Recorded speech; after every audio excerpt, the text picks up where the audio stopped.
संत नहीं हो तो सदग्रंथ पढ़ो।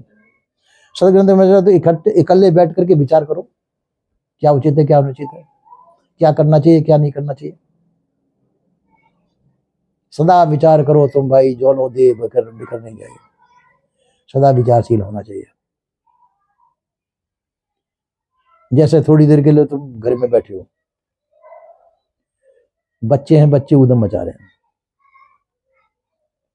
ऊधम में तुम्हारे को एकदम से वो आ गया, गुस्सा आ गया, और उठा करके किसी पत्थर मार दिया किसी सिर में। तो सिर में पत्थर मारेंगे किसी के तो वो अहंकार को लेकर मारेंगे बिना अहंकार के? क्रोध, क्रोध अहंकार के है ना। तो वो अहंकार का क्रोध है, वो नहीं कि डांट के थोड़ा सा चप्पट लगा दी तो वो उसमें अहंकार नहीं जगा।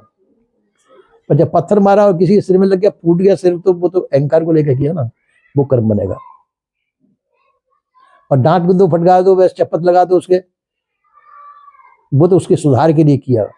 और जो पत्थर मारा उसके सिर में खून निकल आया, वो अहंकार को लेकर के, उसका अहित भाव है, अहित भाव को लेकर के जो कर्म किया जाएगा वो बनेगा, भोगना पड़ेगा। करे कोई और ने भोगे कोई और नहीं, ऐसा नहीं होता, ऐसा नहीं होता, ऐसा नहीं होता। करे कोई और भोगे कोई और, ऐसा नहीं होता है। जो करेगा वही भोगेगा। दूसरे में करवाते नहीं, दूसरे करवाएंगे तो दोनों ही भोगी है ना, भोगेंगे ना। करवाने वाला भी दोषी है और करने वाला भी दोषी है, डबल रोड हो गया वो। दूसरा शिक्षा दे तो उसको विवेक से परखो, ये सही है कि गलत है। सही है तो उसकी शिक्षा मानो, और नहीं है तो मत मानो।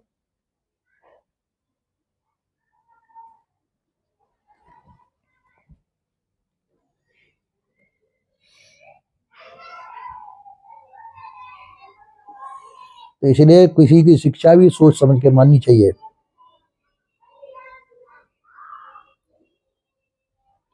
है ना। गुरुजनों की भी शिक्षा सोच समझ के माननी चाहिए। कभी कभी गुरु भी भूल कर सकते हैं।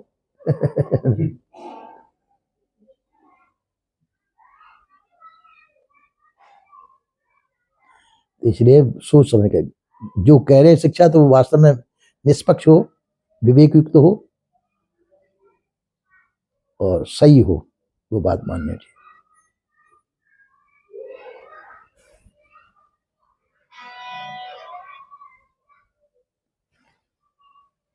अरे जो करे सो पीछे पछता है, काम बिगाड़े आपनो जग में होता सा है। बिना विचारे करेंगे अपना अहित होगा। इसलिए हर चीज को विचार करना है। सदा विचार करो तुम भाई, ज्वलो दे बिखर नहीं जाएगी। सदा विचार करना चाहिए। जब तक देह नहीं बिगड़े, जब तक हमको विचार युक्त रहना चाहिए। विचारमान व्यक्ति पूज्य होता है, पूजने होता है। हमको विचारशील बनना चाहिए। किसी को डांटना फटकारना बुरा नहीं है, अहंकार नहीं हो उसके अंदर। अहंकार को अपने अंदर से छोड़कर फिर डांटना फटकारने की जरूरत है। डांटो फटकार कोई बात नहीं, उसके हित के लिए डांट रहे हैं। बच्चे को डांटना फटकार उसके हित के लिए कर रहे हैं अपन। अहंकार को लेकर के नहीं डांटो, उसके हित के लिए अपन ने उसको दंड भी देना पड़ जाए उसके हित के लिए, पर अंदर अंदर अहंकार मत जगने दो, चलेगा।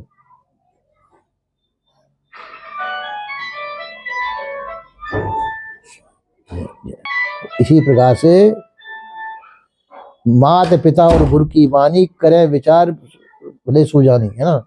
माता पिता और गुरु की वाणी को बिना विचार के मान लेना चाहिए, क्योंकि वो शिष्य का हित ही चाहते हैं। माता पिता भी पुत्र का हित चाह करके ही कहेंगे, और गुरु भी शिष्य का हित चाह करके कुछ शिक्षा देगा।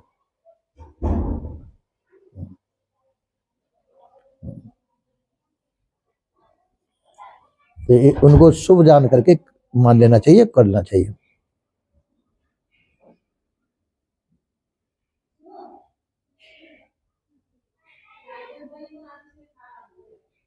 मैं सो रहा था, खिड़की में से हवा रही, खिड़की खुली हुई थी। अब मैं उठा तो खिड़की को बंद किया मैंने, और खिड़की की उसमें बैठी हुई थी छिपकली, वो रात को दिखाई दी नहीं। अब वो खिड़की रही तो मैंने थोड़ा जोर से फेंक दी, तो उसकी चोट लग गई। मेरे को मालूम नहीं उसका। अब कर्म तो हो रहा है मेरे से, तो अनजान में हो रहा है, वो अनजान में हो रहा है।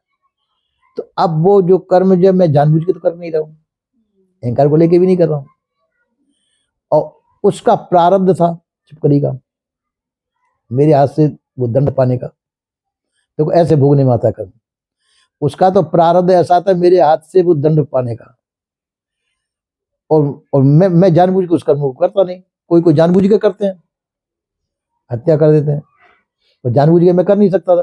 तो इस प्रकार से उसका दंड मेरे द्वारा भोगने में आता। ये कर्म दोनों बने होते हैं, मेरे द्वारा उसको दंड मिलना था और उसको भोगना था मेरे द्वारा।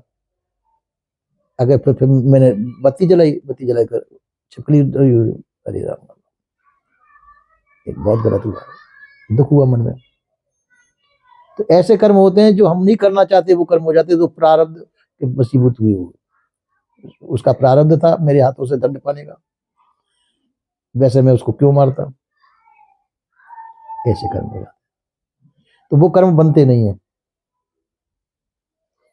और साहब वो ध्यान में जो कहते हैं कि समाधि तक जो पहुंच जाता है, वो चने को भून दिया तो उसका बीज नहीं हो बनेगा, नहीं होगा।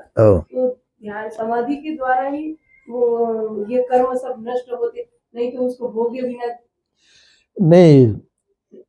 मतलब जब उस स्थिति तक पहुंचना जब कर्म नष्ट नहीं, कर्म बनते नहीं है उस स्थिति पहुंचने के बाद। क्योंकि वो अहंकार से रहित हो जाता व्यक्ति, अहंकार को लेकर के कर्म नहीं करता है, वो अहंकार से रहित होता है, मन बुद्धि अहंकार से रहित हो जाता है।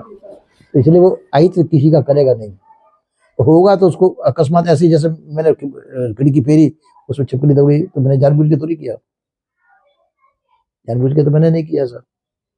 पर वो जानबूझ के करता तो वो कर्म बनता, मेरे को भोगने में आता। अनजान में हो रहा है वो। रास्ते में चलते हैं, पैर के नीचे दब के जाने कितने कीड़े मर जाते हैं, जानबूझ के नहीं मारते हम, अनजान में हो रहा है वो। और जानबूझ के कर्म करेंगे, जैसे चींटे ज्यादा हुए, तुमने मिट्टी का तेल डाल दिया, आग लगा दी उसमें वो भोगना पड़ेगा, वो भोगना पड़ेगा, वो करना है। जैसे तुम किसी से शत्रुता तुम्हारी, और शत्रुता समझ के तुमने उसका कुछ बुरा कर दिया, जानबूझ के बुरा किया, तो वो भोगना पड़ेगा। हो रहा है तो क्या करें, वो भोगने में आएगा ना। जानबूझ के नहीं कर रहे, लेकिन नहीं, जानबूझ के नहीं किया तो वो नहीं भोगना पड़ेगा। जानबूझ के नहीं किया, अकस्मात हो गया है, वो नहीं भोगना पड़ेगा।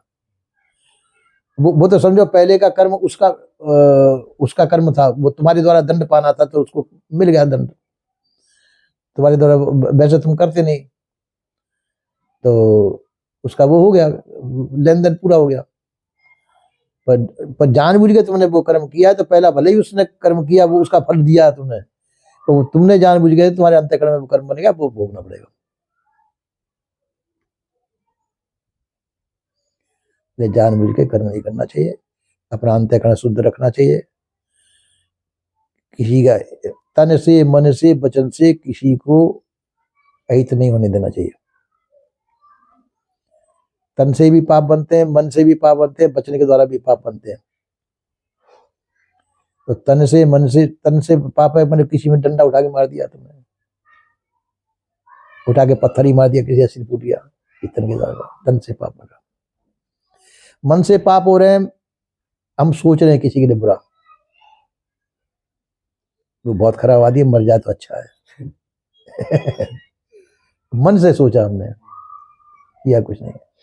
किसी का बुरा सोच रहे हैं, ये मन का पाप है। और वचन के पाप है, किसी को गाली दे रहे हैं,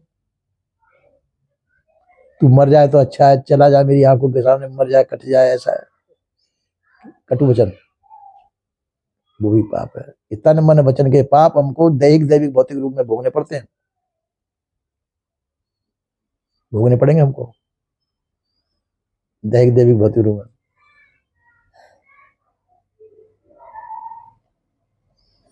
तो इसलिए इनसे बचना चाहिए। इसलिए साधु का मतलब है सदा हुआ जीवन, तन से, मन से, वचन से हमको पाप नहीं बनने देना। हाँ वो बात अलग है, किसी को डांटना पड़ जाए फटकार पर, उसको अंदर मत घुसने दो उसको कहने। ये समझो कि इसका हित समझ के हम कह रहे हैं। बच्चों को माता पिता डांटती है पर उसका हित थोड़ी सोचते हैं। गुरुजन अपने शिष्यों को डांटते फटकारते हैं तो उसका हित नहीं सोचते, उसका हित समझ के डांटते हैं। तो दूसरे के हित की भावना से जो कर्म किए जा रहे हैं वो तुम्हारे बनेंगे नहीं, उसका हित होगा दूसरे का। इस प्रकार से हमको बचना चाहिए पापों, तन से, मन से, वचन से जो पाप बनते हैं इनसे बचना चाहिए। अपने मन में भी नहीं लाना चाहिए किसी का हित, और शरीर के द्वारा तो करना ही नहीं चाहिए, और वचन के द्वारा भी ऐसे वचन बोलो जिससे किसी को दुख ना हो।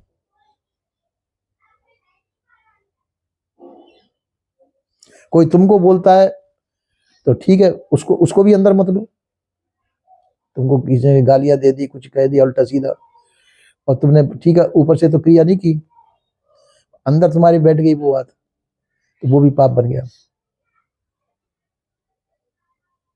है ना। क्यों अंदर अंतःकरण में बैठ गया ना वो बात।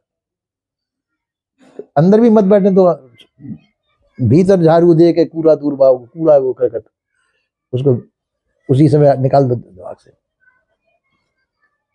अपने अंदर मत लो उसे, तो तुम शुद्ध बने रहोगे। और उसको अंदर ले लिया और फिर अंदर ही अंदर विचार करने लगे वो बहुत बुरा आदमी है, ऐसा है वैसा है, यूं है तो फलाना, पर उससे कुछ कहा नहीं तुमने, चलो कहानी पर अंदर तो बैठ गया वो, तो वो भी तो दोष है 10 दोषों में से। अपन कुछ कर नहीं रहे पर अंदर बैठ गया, उसकी कही हुई बात हमारे अंदर बैठ गई, हमारा अंतःकरण दूषित हो गया। पाप का मतलब है अंतःकरण का दूषित होना, अंतःकरण दूषित हो गया वो पाप है। तन मन वचन के पाप होते हैं, इनसे अंतःकरण दूषित होता है। इसलिए जो है ये 10 दोष है, 10 दोषों को अलग निकालना चाहिए। पहली साधना है कबीर पंथ की, तन मन वचन के दोषों को दूर बढ़ाना।